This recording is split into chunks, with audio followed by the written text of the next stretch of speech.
Hi everybody, this is Blossom from Tales Unfold, and today I have a tarot review for you. It's been a while since I made one of those, but I picked up this deck while I was away on holiday, and I picked this up in Turin in Italy. And so I really went straight to the source because this is a low Scarabeo deck, as you can see. Now, I've seen just a couple of images before I purchased this. I went to this beautiful shop in Turin, an occult bookstore, and they had so many decks. So many tarot decks. And when you're on holiday, you're a bit more easy with what you want to purchase, or at least I am. And so I thought, just give it a try, and I can tell you this much, I'm not disappointed. Now, you can see this comes in a very nice box, and of course this is rolling away. Here you can find the deck. I opened it already, I had a look through everything. It's nicely tucked away in this sturdy box.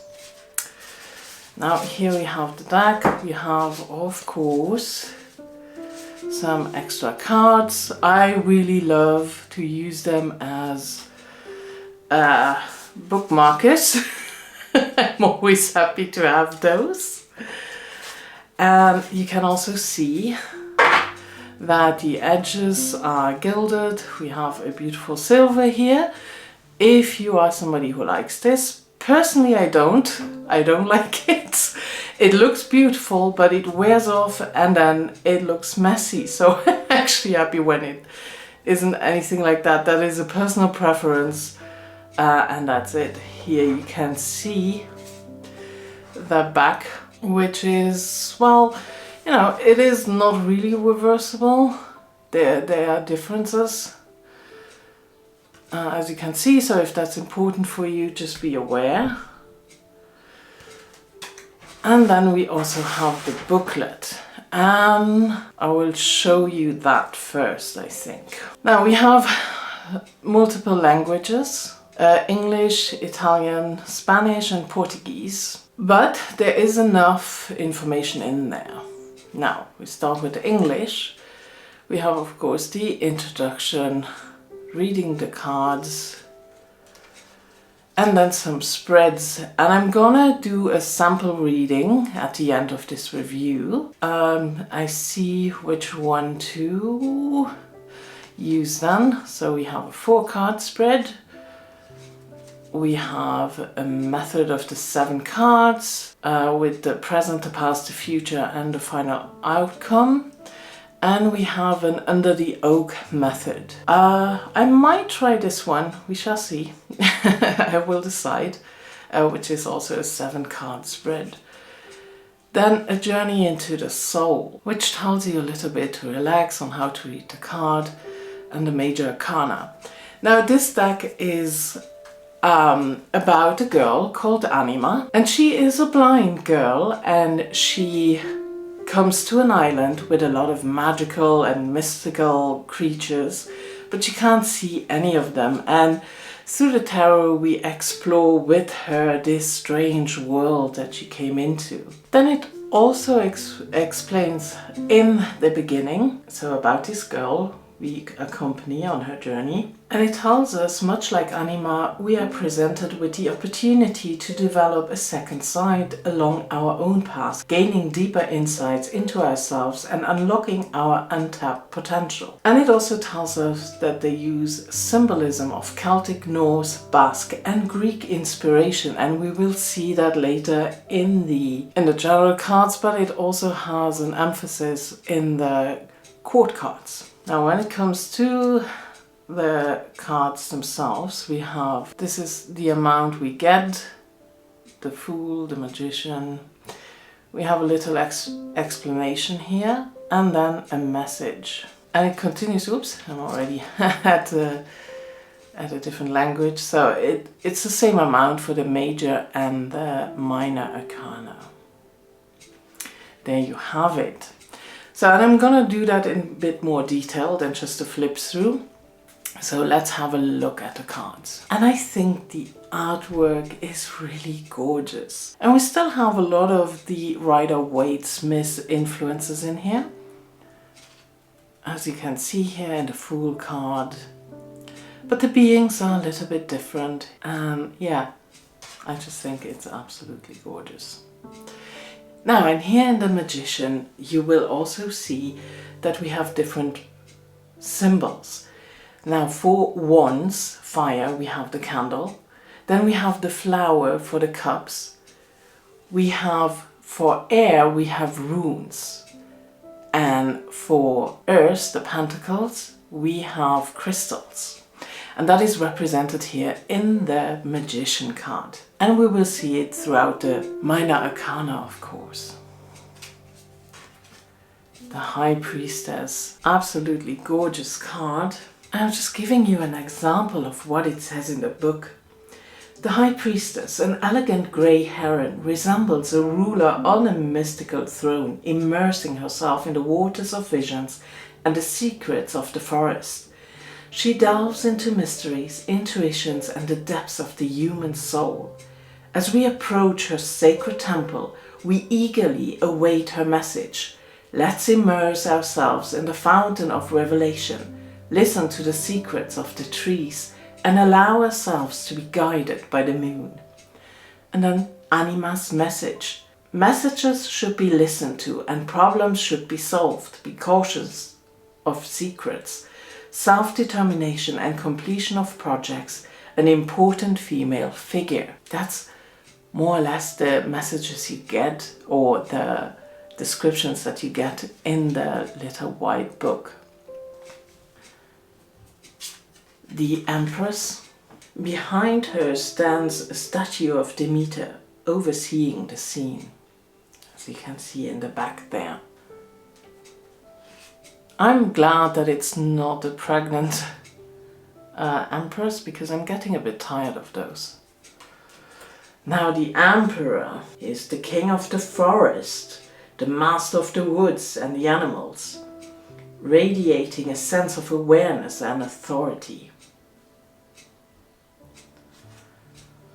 It's still easy to understand. Now here in the book it says, for example, the key of knowledge hangs on a Celtic throne. Now, you know, Celtic throne, sure, why not? But absolutely beautiful artwork with a white heart in the background. And the message here is, avoid repeating the same mistakes, embrace forgiveness for ourselves and others, fostering a robust and affectionate relationship with promises that stand the test of time. So this deviates a little bit, if you like, but I still think in the story it really makes sense. So there we go.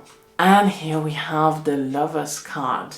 The Lovers convey a message of harmony, tenderness, perfection and promises. And in the message it said, a decision to be made, unity and stability, new blossoming romance, happiness and plans for the future. No room for doubt. And I really always like that with a Lover's card, where there's a strong sense of that. And then we have the Chariot.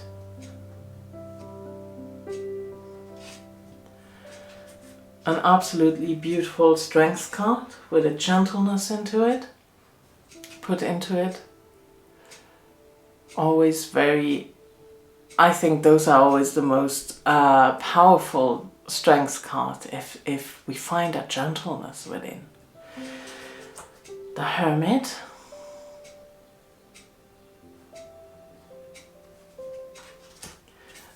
The Wheel, where we find again all the elements with the flame, the crystal, the flower, the crystal and the rune up here. And we have the little fox going around. Then Justice card, which is very, well, yeah, very clear. Very of what you know, right, from the Rider-Waite-Smith imagery. The Hanged Man, where it urges you to pause. Then a wonderful Death card. Without change, nothing can be built. On the cliff's edge, Death stands tall and menacing, but it should not be feared. It offers wisdom with its mysterious actions. There is hope for rebirth in our desperation.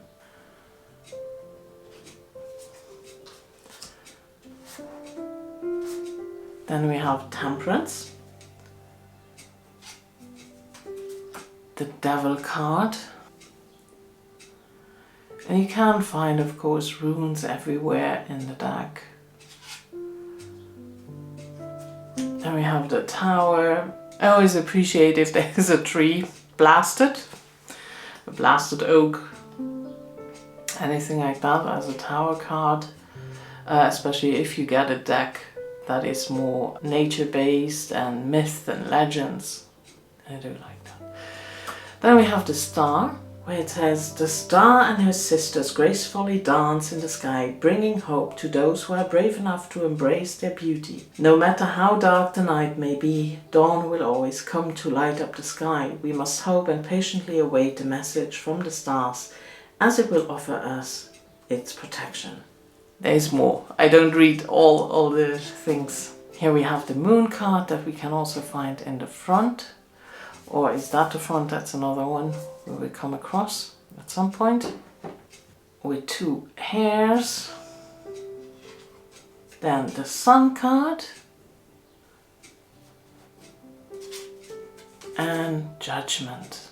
Stunning. That's all I can say. Stunning. The time for redemption is now, it says in the little book. And then the last one, the World. And again we find all the elements down here. Now then we move into the, I'm gonna take that aside, into the minor arcana with the Ace of Cups. And the author has chosen to represent a suit of cups with flowers, a symbol of fertility and abundance. The court cards of the cups depict gods from the pantheon of Greek mythology. We go into that. The 2 of Cups. My goodness, I was really amazed on how beautiful those cards are. The 3 of Cups. 3 little fish serve as a reminder of the beauty of life. It is time to have fun, to be together and to grow into the best versions of ourselves. They represent parties, amusements and celebrations. There are no dark sides, only the healing of the soul. The 4 of Cups. See, not cups being offered, but the flowers. The 5.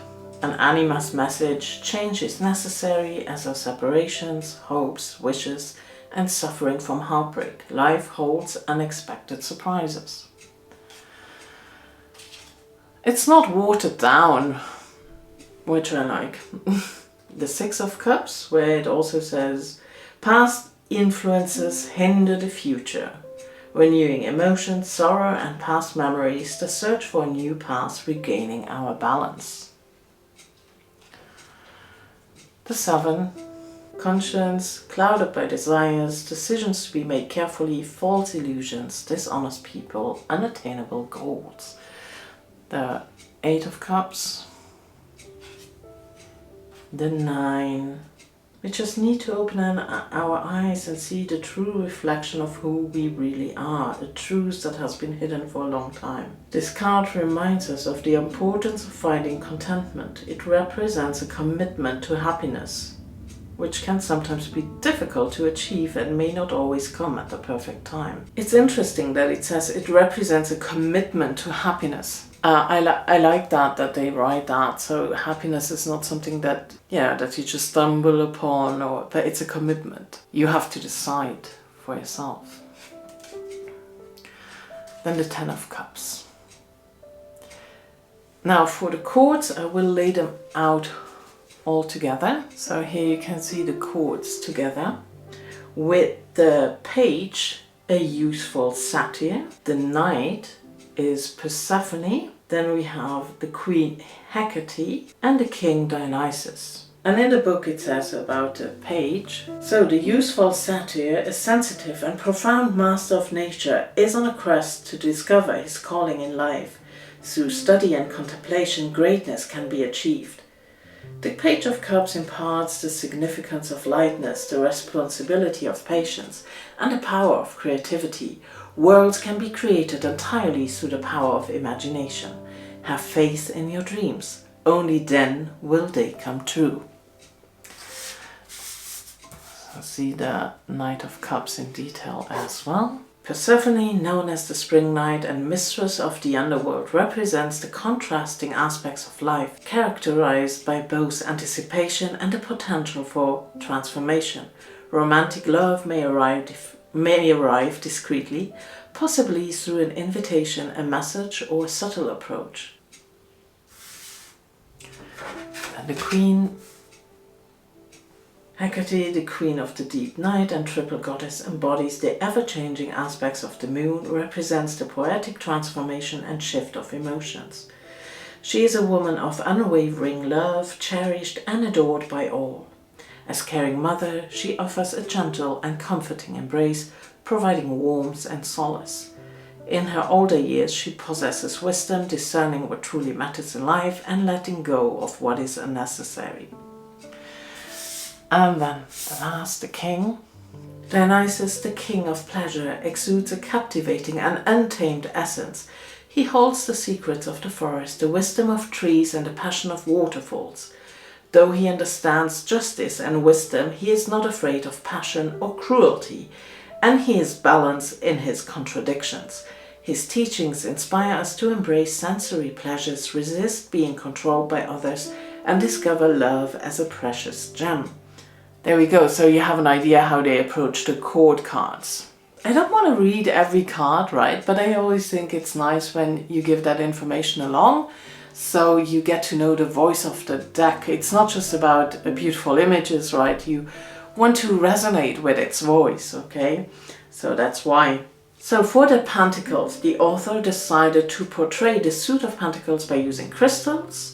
And the court cards feature gods associated with the underground realm, symbolizing their connection to caves, caverns, and the depths of the earth. Then the Two of Pentacles, which talks about beginnings and endings, emotional turmoil, improving certain situations, resilience, endurance, transformations, and evolutions. Then we have the Three, which still talks about successful completion of projects, new interests, the initiation of daring endeavors, and the formation of a new partnership. After Four, it's still about careful about greed, self-protection, satisfaction, and strong needs. The Five, this was one that I saw beforehand, and I was a bit like, oh, how come? So, there are difficulties in work and loneliness in friendships. Perfection is a concept that remains elusive in our world. It encompasses not only the bright days, but also those moments of darkness, regrets, and remorse. The key to embracing it is transformation, just like the... And now I have an issue. I am very sorry about that. So here you can see the name, just like the Galze. I'm struggling with that one. But just like those talented Basque elves, known for their magical abilities and craftsmanship in metalwork, we also embrace the art of creation. We should embrace light over darkness, creation over apathy, and harmony over chaos. And the message is loss of trust and values, abandonments and tears, dependencies, mistakes. It is only through embracing change that one can rediscover the right path. Then we have the Six, which is still, the image is quite clear. Then the Seven, hard work pays off, bringing joy and satisfaction as a project concludes. It's a moment for celebration in light of the accomplished outcomes. The Eight is also very understandable. Number 9. And and number 10. And we go again to the court cards. I just take them now, one after another. So here we have the page. So the Page of Pentacles, known as, and again we have that word, do I even try? Galtsagoriak. It is a generous figure who offers assistance to us when we are facing challenges, providing support and relief where we are tired. He brings both good news and reflections on life. His advice should be followed because it is heartfelt. His energy is a soothing remedy for troubled souls. Anima's message: a friend, someone lending a hand from the outside, a thoughtful and patient young individual. Always keep an ear out. Then we have the Knight of Pentacles, the Lamia, if I say that right. She represents a perfect combination of sensuality, power and enchantment, along with strength, hard work and protection. Her message: reaching your dreams requires focus, the support of a reliable, authoritative person, taking personal responsibilities and navigating through challenges. Then we have the Queen. Mother Earth's incarnation, Mari, stands for abundance, prosperity and maturity. We have earned a harvest and it is ready. Like I say, there's always more. Then we have Mari's spouse, Sugar. I just let you read those things. You can pause, read. I'm gonna butcher all of this. There we go. Then we go into the Wands. The author portrays the suit of wands in its association with flames, a mystical embodiment of renewed energy. And here the court cards contain the deities from the Celtic pantheon. You have the Two of Wands, beautiful image. Love that. Absolutely adore this. There's a certain safety, right? We can find this safety here and they're going away from it. The Three of Wands. Faith in what the future holds, achieved goals, successful business negotiations, the completion of long-awaited projects or situations. The Four, beautiful how they play together. We still have the ruins here in the background. The Five, competition. The Six with victory, very clear to see. Then we have the Seven. The reward we have earned is well deserved, but it also has a dual nature. It is important to consider different perspectives, as this allows us to not only understand the bigger picture, but also explore the finer details. There is an enormous task that is both intimidating and has the potential to bring us greatness. We are in the presence of a seemingly threatening wolf, which may wish to help us, but is baring its teeth defensively. Her message: resilience and wisdom to defeat enemies. Something deceiving. Achievements of set objectives, albeit with a fair share of challenges. Then the Eight. We still have the motion, right? And the Nine. Challenges are over and we can focus on what's next, overcoming suffering and heartbreak. The past is in the past. God, I love these creatures. I can't wait to read with this. Then the Ten of Wands. Recognizing what truly matters, troubled relationships becoming more stable, challenges of resilience and strength. That's the one we have here too. Now, Page of Wands, like Caridron, who disguised as an animal, looks for wisdom in the melting pot. The Page of Wands, boosted by good news, looks for purpose in his life. The secret to rebirth lies in this quest, precisely pushing past comfortable boundaries while being alert to possible threats. He is creative, a messenger who shares his news mindfully. An Anima's message.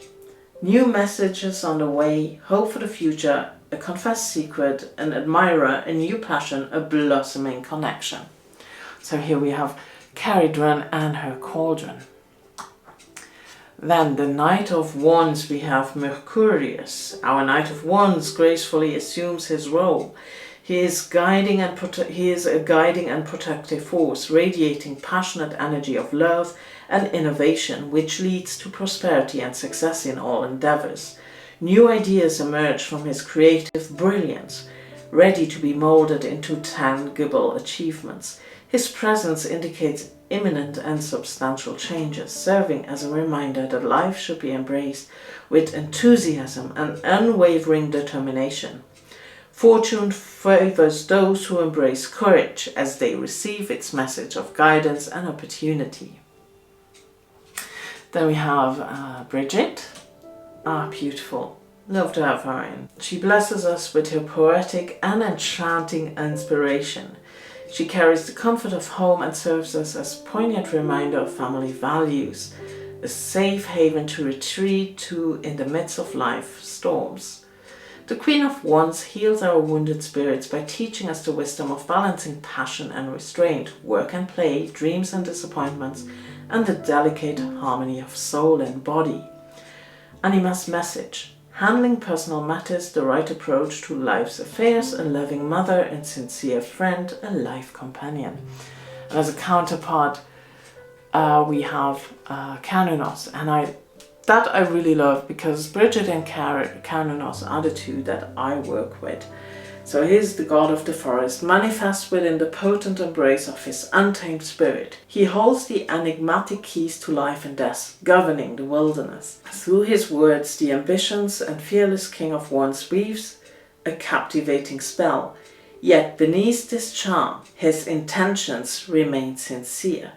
He is untainted by unrestrained passions and understands the importance of accountability. Brilliant. Love that, because, yeah, just love it. Don't want to go into that now. Then we come to the swords. So the author portrays the suits of swords through runes. And here we find the Norse deities as court cards. We have the Ace, the 2, still about making decisions. The 3, every heart has felt the pain of love and every soul has explored the depths of its own suffering. It is difficult to break free from this icy prison we have built around ourselves when we are in anguish. However, there is a way out. Simply observe with awareness, convert negative energies into emotional resilience, and begin the process of transforming your life. Here the message is: pain and sorrow, heartbreak and separation, shed tears, but also the ability to rise again. Hostile relationship, loss of faith and values, betrayals. The 4, this also talks not only about rest, but also about complete rejection, withdrawal into isolation, the quest for personal sanctuary, a longing for distance, absence of dreams and ambitions, the search for a serene place to rest. And we get those times in our lives too. I have a tendency to withdraw too much, so I always have to be careful. So this could be a very good reminder. Then we have the 5 of Swords. We yearn for changes and transformation, just as the caterpillar does to become a butterfly. The current vision is contradictory. On one hand, there is a need for renewal, and on the other, there is a desire to remain static. In any case, uncertainty leads to defeat, pain, and loss. Isn't it better to shed our cocoon and spread our wings like a beautiful butterfly? Accepting a lighter way of life brings happiness. The 6 of Swords tells us to not look back, let go of nostalgia. Then we have the 7, which I found very interesting as well. The owl advises caution. When faced with a crossroads, it's tempting to seek advice from our fellow travelers, but sincerity may not always accompany the answers. Envy can corrode the soul, turning words into traps. Plans and ideas are already set. Let's not be intimidated. We are fighters. Instead of relying on misleading prophecies, let's seek wisdom and insights that lead to happiness. The message: unrequited love, a false friend, someone plotting behind our backs, jealousies and resentments, creative solutions to challenges. Then we have the 8, a more traditional looking card. The 9, the same. Then the 10 of Swords. And for the page we have, don't know, it's not that hard, but I actually do not know how to pronounce it. It's when you always read it in your head and you have a certain way of saying it, and then you think, right now I'm thinking, am I an idiot? So similar to Air, who possess the art of life, the ability to revive and heal, the Page of Swords arrived with a wealth of experience and impatience. He desires to protect, yet he is cautious and doesn't readily trust.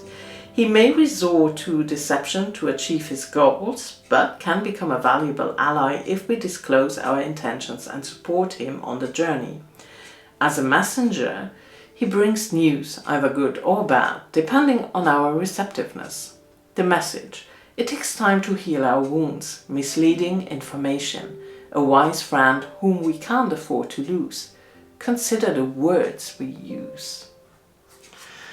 Then we have the Knight with Jormungandr and encircles the world, supporting and governing it. As a symbol of predestination, he imparts his wisdom with aggression and impulsiveness. The Knight of Swords channels his energy, which can be either destructive or creative, based on needs and perspectives. There's no time for contemplation, only for decisive action. Then the next one we have Frigg as the Queen of Swords. She is gifted with clairvoyance, which allows her to possess pure intuition and harness the power of the stars. She is highly skilled at manipulating situations to her advantage. She is not intimidated by solitude. Instead, she embraces it with a sense of providence and resolute acceptance of her own uniqueness. There's more, but I don't read everything. So the Knight of Swords, we have Odin, and he embodies wisdom, inspiration and sharp intellect. He possesses the power of prophecies, which are events influenced by celestial forces. He possesses a sharp memory and is able to think quickly, allowing him to communicate directly and respond promptly. By engaging in deep introspection, individuals can attain a profound comprehension of the true nature of existence. The King of Swords is never content to simply observe from the sidelines. He actively engaged in his journey, actively making choices and decisions. I think this active aspect is quite important for this card. I like that. So now you have seen all the cards. What I am going to do now, for those who are interested in that kind of thing, I am going to cleanse the deck, bless the cards, and then do a sample reading. May this deck be cleansed with air, so it gives us clear readings that are easy to understand and brings clarity to mind. Let this deck be kissed by the flame, so it brings passion into our readings and cleanse it from all detrimental energies. Bless this deck with the element of water, so it brings us emotional balance.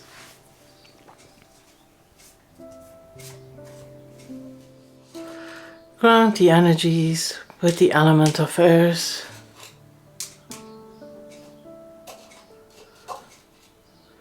And let this deck be cleansed one more time. And so it is. I cleanse this deck one last time, so that all detrimental energies, any influences are clear and free from this deck. With the sound of the bell, I bless this deck.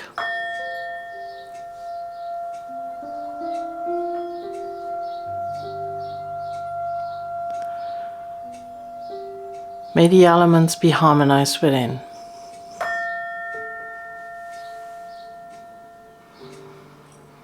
with the sound of the bell. I wake it up so it's ready for the readings. And so it is. So now it's time to shuffle.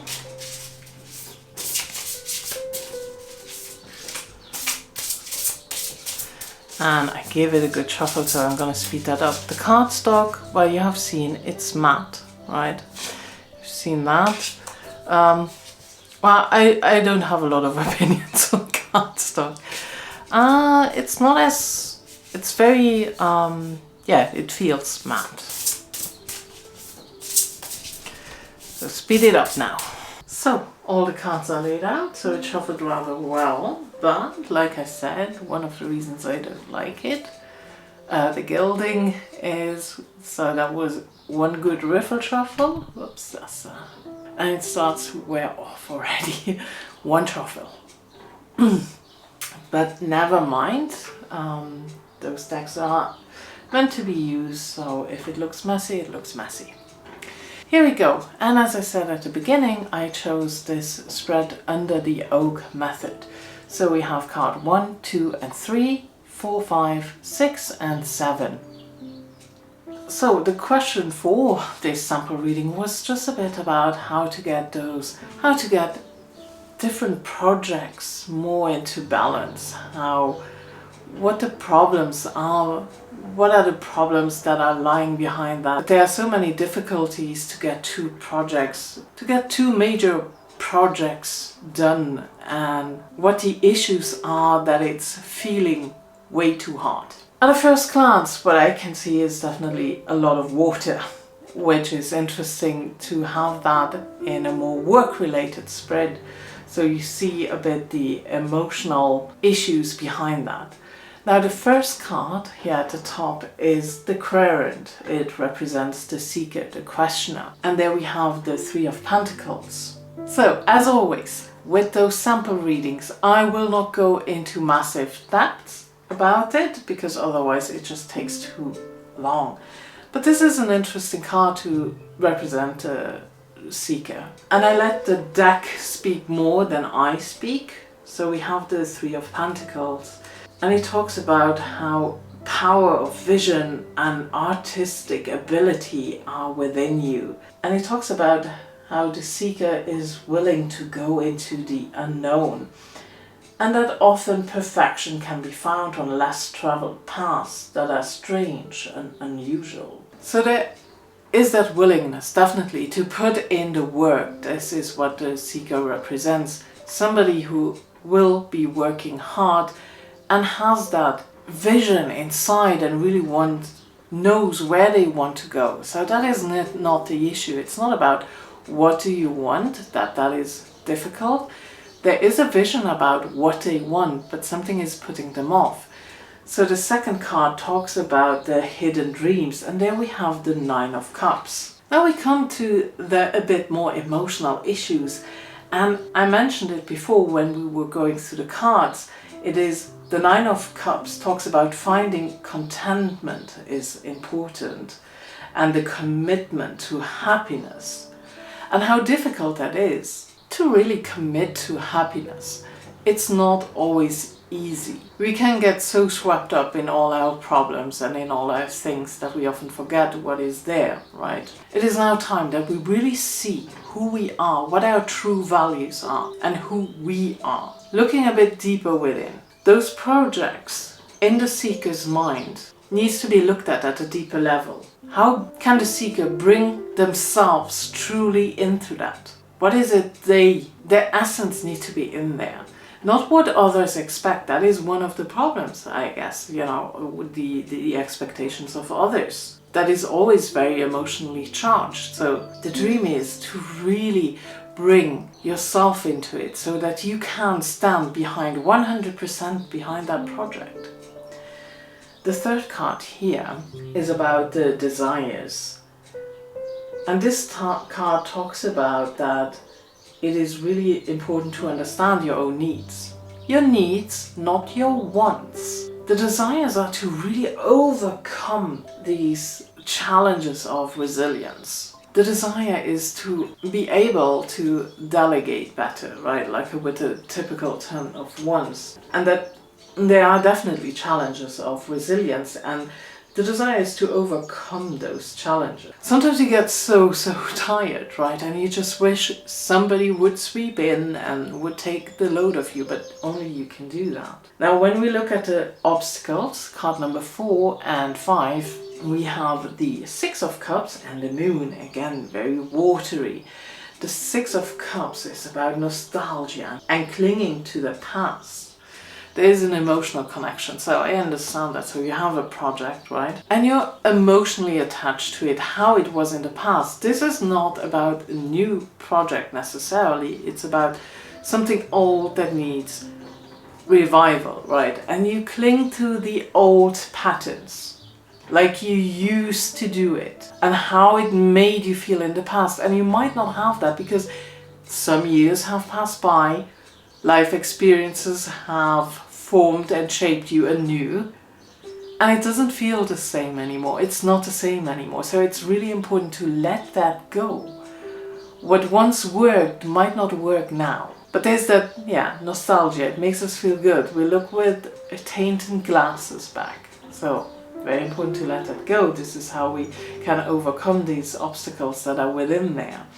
Then we also have the Moon. And there again, it's about unraveling the mysteries. So we are ready for transformation. It's about finding the truth once again, this can be quite difficult because we might be struggling now with the illusions from the past, right? And now we have to break through this. Then we have 6 and 7, how to overcome the situation. On one hand, we have the 2 of Cups, which talks about new partnerships or new friendships, kindred spirits. This is for me about really somebody who really has your back without question, right? And that when you go deep into those projects and you really want to be yourself and bring your truth out, that you need someone that you can truly rely on, somebody that has your back without questions, and that is not so easy to find, but it looks like it's on the horizon. It's gonna be there. Maybe this is a person that is already in your life and you have to talk to them. Make very clear what you want, what your desires are, what your fears are, what your hopes are, your hidden dreams, right? Like here, your hidden dreams, just to bring your true self out. And perhaps that is somebody that is already in your life. Maybe someone comes to you. The 2 of Cups is not always love and romantic. We don't ask about love matters in this reading, so this is more a partnership that really comes from the heart, a friendship. And look around, maybe that person is already in your life. And we also have the 8 of Cups. Now it is very clear that this is a winding path, and in order to overcome these difficulties, determination is needed in this case. We have to go through, but also again leaving behind certain patterns that served us maybe in the past but don't anymore, so leave that behind. There are a lot of emotions in this work reading, in these projects, so I know those projects are very artistic, right, and also very spiritual in a way, right, and we have that with a lot of water in here. And we have earth and fire. We have earth above and fire below. There is definitely a need for practicality. We cannot ignore the fire within that burns strongly, but maybe too strong. And then we have to be careful about all those emotional attachments, right? Because it can, as you can see, all this watery energy that is over that one fire card. And we need the fire to bring out that passion. And yet I'm very happy to see an earth card, a card of practicality above. So that there is an understanding that practical steps need to be taken as far as we can, as long as we can balance this a little bit out. And there is letting go of the past really is, and going through, breaking through those kind of, the moon card is really important with the illusions of the past, I think. So this was a mini reading, like I said, not in depth, not just like a brief overview of how the cards speak. and I always try to leave myself, my own voice out when I do those readings with a new deck, just to give the deck the possibility to speak for itself, but of course I cannot leave myself completely out. There we go. I hope this was helpful in your decision if you want to get this deck or not, if this is something that speaks to you or not. Let me know in the comments what you think of the deck. Thank you so much for watching, I really appreciate it. If you want to see more of my content, you can like, subscribe and hit the notification bell. That will be very helpful for my channel. And as always, I hope your world is kind. Much love and bye.